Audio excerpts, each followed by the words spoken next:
Hello ಮಕ್ಕಳೇ, ನಾನು ಪ್ರಮೀಳಾ.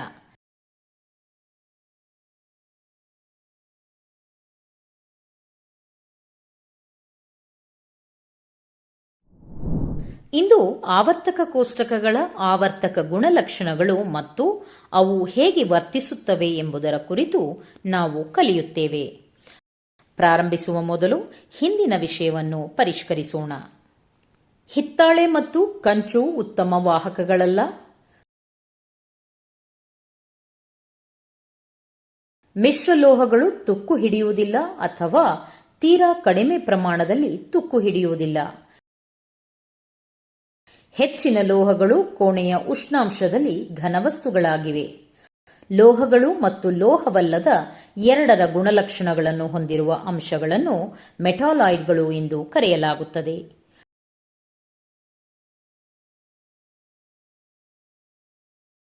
ಪರಿವರ್ತನಾ ಲೋಹಗಳು 3 ರಿಂದ 12 ಗುಂಪುಗಳಲ್ಲಿ ಇರುತ್ತವೆ. ಮಿಶ್ರಲೋಹಗಳು 2 ಅಥವಾ ಹೆಚ್ಚಿನ ಲೋಹಗಳ ಮಿಶ್ರಣಗಳಾಗಿವೆ. ಕಲಿಕೆಯ ಫಲಿತಾಂಶಗಳು. ಈ ಅಧಿವೇಶನದ ಕೊನೆಯಲ್ಲಿ ನೀವು ಅದರ ಬಗ್ಗೆ ಅರ್ಥ ಮಾಡಿಕೊಳ್ಳಲು ಸಾಧ್ಯವಾಗುತ್ತದೆ. ವಿವಿಧ ಆವರ್ತಕ ಗುಣಲಕ್ಷಣಗಳು,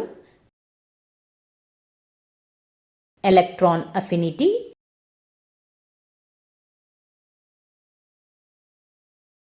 ಎಲೆಕ್ಟ್ರೋನೆಗೆಟಿವಿಟಿ, ಲೋಹೀಯ ಮತ್ತು ಲೋಹವಲ್ಲದ ಪಾತ್ರ. ಕೀವರ್ಡ್ಗಳು: ಪರಮಾಣು ತ್ರಿಜ್ಯ, ಅಯಾನೀಕರಣ ಶಕ್ತಿ, ಶೀಲ್ಡಿಂಗ್ ಎಫೆಕ್ಟ್, ಎಲೆಕ್ಟ್ರೋನೆಗೆಟಿವಿಟಿ.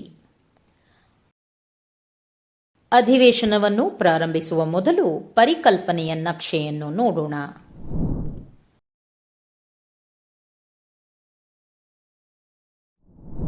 ವೇಲೆನ್ಸಿ.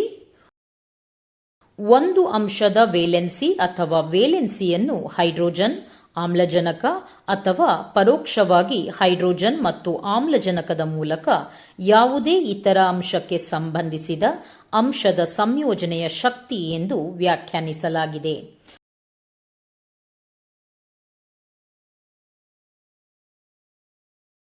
ಉದಾಹರಣೆಗೆ, Na ನ ಒಂದು ಪರಮಾಣು ರಾಸಾಯನಿಕವಾಗಿ H ನ ಒಂದು ಪರಮಾಣುವಿನ ಜೊತೆಗೆ NaH ಅನ್ನು ನೀಡುತ್ತದೆ. ಆದ್ದರಿಂದ Na ನ ವೇಲೆನ್ಸಿ 1 ಆಗಿದೆ.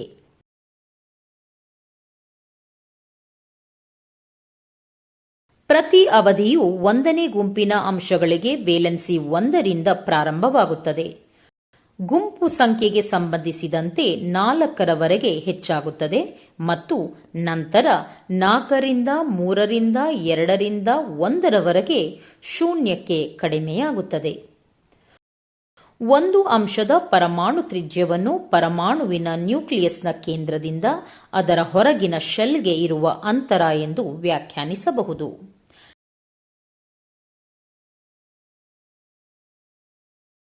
ಪರಮಾಣು ತ್ರಿಜ್ಯವನ್ನು pm ಪಿಕೋಮೀಟರ್ ಘಟಕಗಳಲ್ಲಿ ಅಳೆಯಲಾಗುತ್ತದೆ.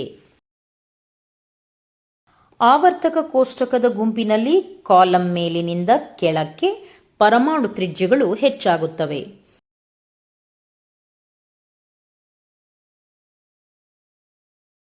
ನಾವು ಗುಂಪಿನಲ್ಲಿ ಕೆಳಗೆ ಹೋದಂತೆ ಅಂಶದ ಪರಮಾಣು ಸಂಖ್ಯೆಯು ಹೆಚ್ಚಾಗುತ್ತದೆ.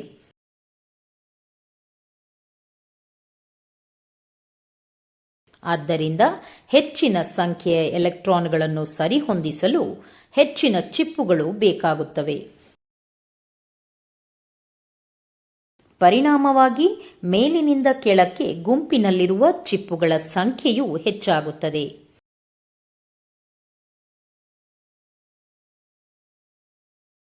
ಪರಮಾಣುವಿನ ನ್ಯೂಕ್ಲಿಯಸ್ ಮತ್ತು ಹೊರಗಿನ ಶೆಲ್ ನಡುವಿನ ಅಂತರವು ಹೆಚ್ಚಾಗುತ್ತದೆ.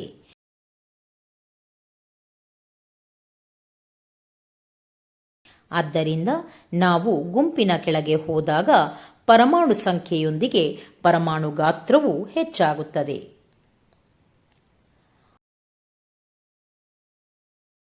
ಅಂಶಗಳ ಪರಮಾಣು ತ್ರಿಜ್ಯಗಳು ಎಡದಿಂದ ಬಲಕ್ಕೆ ಅವಧಿಯಲ್ಲಿ ಕಡಿಮೆಯಾಗುತ್ತವೆ.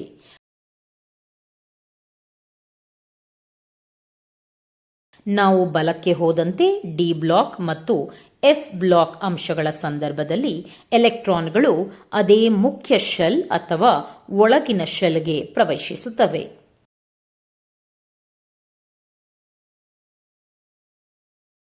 ಆದ್ದರಿಂದ ನ್ಯೂಕ್ಲಿಯಸ್ ಮತ್ತು ಹೊರಗಿನ ಶೆಲ್ ನಡುವಿನ ಅಂತರದಲ್ಲಿ ಯಾವುದೇ ಬದಲಾವಣೆ ಇರಬಾರದು. ಆದರೆ ಅವಧಿಯಲ್ಲಿನ ಅಂಶಗಳ ಪರಮಾಣು ಸಂಖ್ಯೆಯಲ್ಲಿನ ಹೆಚ್ಚಳದಿಂದಾಗಿ ಪರಮಾಣು ಚಾರ್ಜ್ ಹೆಚ್ಚಾಗುತ್ತದೆ.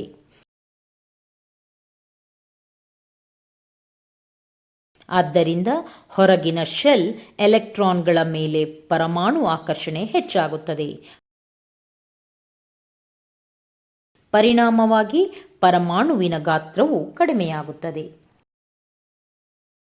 ತಟಸ್ಥ ಅನಿಲ ಪರಮಾಣುವಿನ ಹೊರಗಿನ ಕಕ್ಷೆ ಅಥವಾ ಶೆಲ್ನಿಂದ ಎಲೆಕ್ಟ್ರಾನ್ ಅನ್ನು ತೆಗೆದುಹಾಕಲು ಅಗತ್ಯವಿರುವ ಶಕ್ತಿಯನ್ನು ಅಯಾನೀಕರಣ ಶಕ್ತಿ ಎಂದು ಕರೆಯಲಾಗುತ್ತದೆ.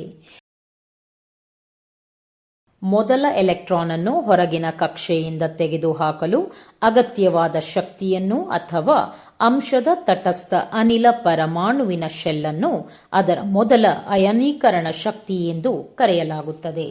ಅಂಶದ ಏಕಧನ ಅಯಾನುಗಳಿಂದ ಎಲೆಕ್ಟ್ರಾನ್ ಅನ್ನು ತೆಗೆದುಹಾಕಲು ಅಗತ್ಯವಾದ ಶಕ್ತಿಯನ್ನು ಆ ಅಂಶದ ಎರಡನೇ ಅಯಾನೀಕರಣ ಶಕ್ತಿ ಎಂದು ಕರೆಯಲಾಗುತ್ತದೆ.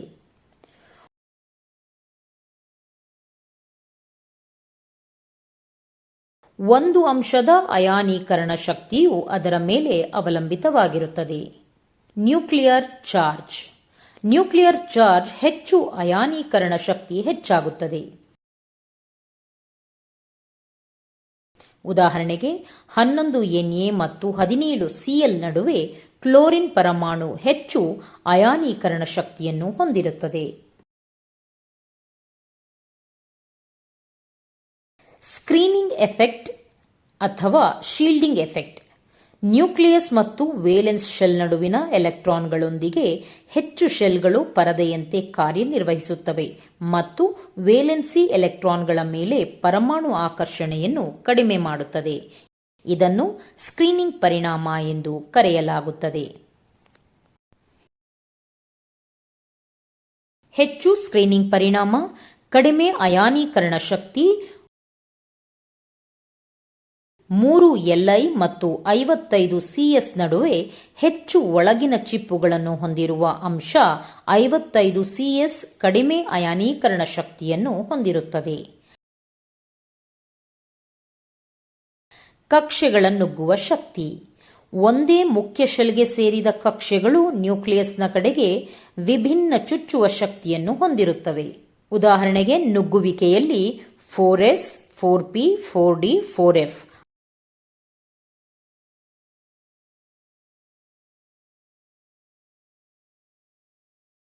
ಆದ್ದರಿಂದ 4s ಗಿಂತ 4f ಎಲೆಕ್ಟ್ರಾನ್ಗಳನ್ನು ತೆಗೆದುಹಾಕುವುದು ಸುಲಭ.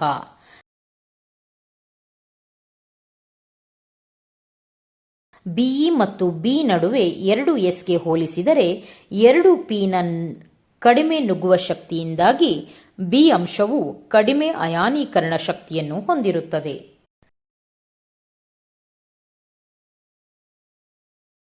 ಸ್ಥಿರ ಸಂರಚನೆ.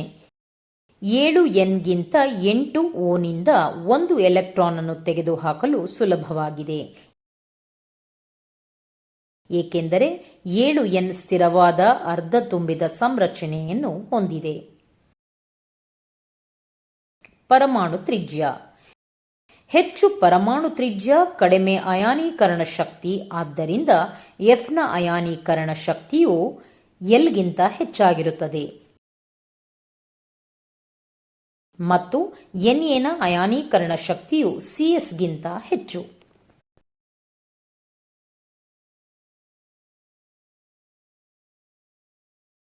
ನಾವು ಗುಂಪಿನಲ್ಲಿ ಕೆಳಗೆ ಹೋದಂತೆ ಅಯಾನೀಕರಣ ಶಕ್ತಿಯು ಕಡಿಮೆಯಾಗುತ್ತದೆ ಮತ್ತು ಸಾಮಾನ್ಯವಾಗಿ ಒಂದು ಅವಧಿಯಲ್ಲಿ ಎಡದಿಂದ ಬಲಕ್ಕೆ ಹೆಚ್ಚಾಗುತ್ತದೆ. ಅಯಾನೀಕರಣದ ಶಕ್ತಿಯನ್ನು kJmol-1 ನಲ್ಲಿ ವ್ಯಕ್ತಪಡಿಸಲಾಗುತ್ತದೆ. ಅಯಾನೀಕರಣದ ಶಕ್ತಿಯನ್ನು ಅಯಾನೀಕರಣ ವಿಭವ ಎಂದು ಕರೆಯಲಾಗುತ್ತದೆ. ಅಯಾನಿಕ್ ಸಂಯುಕ್ತಗಳನ್ನು ರೂಪಿಸುವಾಗ ಕೆಲವು ಅಂಶಗಳ ಪರಮಾಣುಗಳು ಎಲೆಕ್ಟ್ರಾನ್ಗಳನ್ನು ಪಡೆಯುತ್ತವೆ. ಪರಮಾಣುವಿನ ಹೊರಗಿನ ಎಲೆಕ್ಟ್ರಾನ್ ತನ್ನ ನ್ಯೂಕ್ಲಿಯಸ್ನಿಂದ ಆಕರ್ಷಿತವಾದಾಗ ಮಾತ್ರ ಪರಮಾಣು ಎಲೆಕ್ಟ್ರಾನ್ ಅನ್ನು ಪಡೆಯಬಹುದು. ಆಕರ್ಷಣೆಯು ಶಕ್ತಿಯ ವಿಮೋಚನೆಯನ್ನು ಒಳಗೊಂಡಿರುತ್ತದೆ. ಒಂದು ಅಂಶದ ಎಲೆಕ್ಟ್ರಾನ್ ಸಂಬಂಧವನ್ನು ಅದರ ತಟಸ್ಥ ಅನಿಲ ಪರಮಾಣುವಿಗೆ ಎಲೆಕ್ಟ್ರಾನ್ ಅನ್ನು ಸೇರಿಸಿದಾಗ ವಿಮೋಚನೆಗೊಂಡ ಶಕ್ತಿ ಎಂದು ವ್ಯಾಖ್ಯಾನಿಸಲಾಗಿದೆ.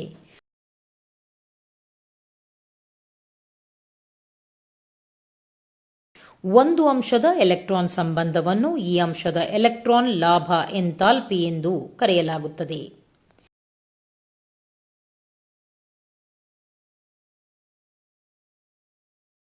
ನಾವು ಗುಂಪಿನಲ್ಲಿ ಕೆಳಗೆ ಹೋದಂತೆ ಎಲೆಕ್ಟ್ರಾನ್ ಗಳಿಕೆಯ ಎಂಥಾಲ್ಪಿ ಮೌಲ್ಯಗಳು ಕಡಿಮೆಯಾಗುತ್ತವೆ, ಆದರೆ ಎಡದಿಂದ ಬಲಕ್ಕೆ ಒಂದು ಅವಧಿಯಲ್ಲಿ ಹೆಚ್ಚಾಗುತ್ತದೆ. ಲೋಹಗಳು ಕಡಿಮೆ ಎಲೆಕ್ಟ್ರಾನ್ ಗಳಿಕೆಯ ಎಂಥಾಲ್ಪಿ ಮೌಲ್ಯಗಳನ್ನು ಹೊಂದಿವೆ ಮತ್ತು ಕ್ಷಾರೀಯ ಭೂಮಿಯ ಲೋಹಗಳು ಸಹ ಧನಾತ್ಮಕ ಮೌಲ್ಯಗಳನ್ನು ಹೊಂದಿವೆ. ಕೋಷ್ಟಕದಲ್ಲಿನ ಶಕ್ತಿಯ ಮೌಲ್ಯಕ್ಕೆ ಋಣಾತ್ಮಕ ಚಿಹ್ನೆಯ ಶಕ್ತಿಯು ವಿಮೋಚನೆಗೊಂಡಿದೆ ಅಥವಾ ಕಳೆದು ಹೋಗಿದೆ ಎಂದು ಸೂಚಿಸುತ್ತದೆ ಮತ್ತು ಧನಾತ್ಮಕ ಚಿಹ್ನೆಯು ಶಕ್ತಿಯನ್ನು ಪಡೆಯುತ್ತದೆ ಅಥವಾ ಹೀರಿಕೊಳ್ಳುತ್ತದೆ ಎಂದು ಹೇಳುತ್ತದೆ. ಅಯಾನೀಕರಣ ಶಕ್ತಿಯ ಮೇಲೆ ಪ್ರಭಾವ ಬೀರುವ ಎಲ್ಲ ಅಂಶಗಳು ಎಲೆಕ್ಟ್ರಾನ್ ಗಳಿಕೆಯ ಎಂಥಾಲ್ಪಿಯ ಮೇಲೆ ಪ್ರಭಾವ ಬೀರುತ್ತವೆ. ಅಯಾನೀಕರಣ ಶಕ್ತಿ ಮತ್ತು ಎಲೆಕ್ಟ್ರಾನ್ ಗಳಿಕೆಯ ಎಂಥಾಲ್ಪಿ ಅಂಶಗಳ ಪ್ರತ್ಯೇಕ ಪರಮಾಣುಗಳ ಗುಣಲಕ್ಷಣಗಳಾಗಿವೆ. ಅವುಗಳ ಪರಮಾಣುಗಳನ್ನು ಸಂಯೋಜಿಸಿದಾಗ ಎಲೆಕ್ಟ್ರಾನ್ಗಳನ್ನು ಆಕರ್ಷಿಸುವ ಅಂಶಗಳ ಸಾಮರ್ಥ್ಯಗಳಿಗೆ ಸಂಬಂಧಿಸಿದ ತುಲನಾತ್ಮಕ ಮಾಪಕವನ್ನು ಹೊಂದುವ ಅವಶ್ಯಕತೆಯಿದೆ.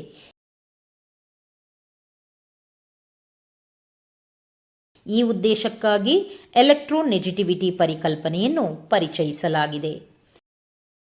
ಒಂದು ಅಂಶದ ಎಲೆಕ್ಟ್ರೋನೆಗೆಟಿವಿಟಿಯನ್ನು ಇನ್ನೊಂದು ಅಂಶದ ಪರಮಾಣುವಿಗೆ ಬಂಧಿಸಿದಾಗ ಅದರ ಪರಮಾಣುವಿನ ಸಾಪೇಕ್ಷ ಪ್ರವೃತ್ತಿ ಎಂದು ವ್ಯಾಖ್ಯಾನಿಸಲಾಗಿದೆ.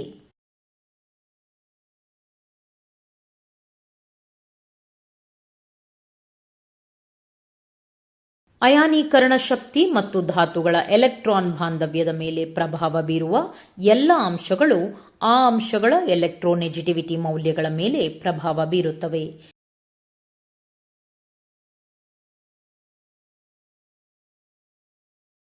ಈ ಕಾರಣದಿಂದಾಗಿ ಮಿಲ್ಲಿಕೆನ್ ಒಂದು ಅಂಶದ ಎಲೆಕ್ಟ್ರೋನೆಗೆಟಿವಿಟಿ, ಅದರ ಅಯಾನೀಕರಣ ಶಕ್ತಿ ಮತ್ತು ಎಲೆಕ್ಟ್ರಾನ್ ಬಾಂಧವ್ಯದ ಸರಾಸರಿ ಮೌಲ್ಯವಾಗಿದೆ ಎಂದು ಪ್ರಸ್ತಾಪಿಸಿದರು. ನಾವು ಗುಂಪಿನಲ್ಲಿ ಕೆಳಗೆ ಹೋದಂತೆ ಮತ್ತು ಎಡದಿಂದ ಬಲಕ್ಕೆ ಒಂದು ಅವಧಿಯಲ್ಲಿ ಹೆಚ್ಚುತ್ತಿರುವಾಗ ಅಂಶಗಳ ಎಲೆಕ್ಟ್ರೋನೆಗೆಟಿವಿಟಿ ಮೌಲ್ಯಗಳು ಕಡಿಮೆಯಾಗುತ್ತವೆ.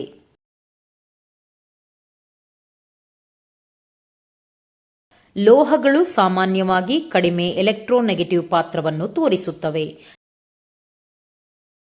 ಸಂಯುಕ್ತಗಳಲ್ಲಿ ಅವು ಸಾಮಾನ್ಯವಾಗಿ ಧನಾತ್ಮಕ ಅಯಾನುಗಳಾಗಿ ಉಳಿಯುವ ಪ್ರವೃತ್ತಿಯನ್ನು ತೋರಿಸುತ್ತವೆ.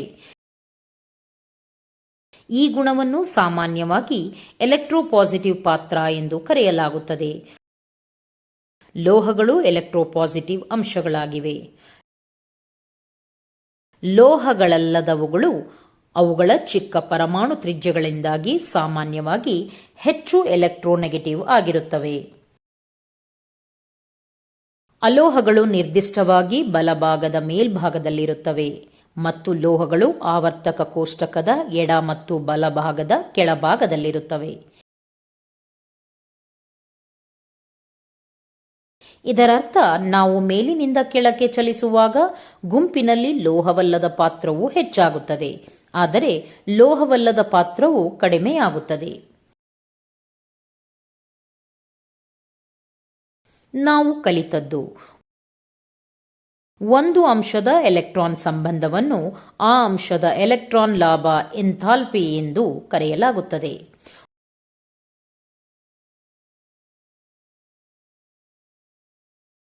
ಒಂದು ಅಂಶದ ಎಲೆಕ್ಟ್ರೋನೆಗೆಟಿವಿಟಿಯನ್ನು ಅದರ ಪರಮಾಣುವಿನ ಸಾಪೇಕ್ಷ ಪ್ರವೃತ್ತಿಯಾಗಿ ಎಲೆಕ್ಟ್ರಾನ್ ಜೋಡಿಯನ್ನು ತನ್ನ ಕಡೆಗೆ ಆಕರ್ಷಿಸಲು ವ್ಯಾಖ್ಯಾನಿಸಲಾಗಿದೆ.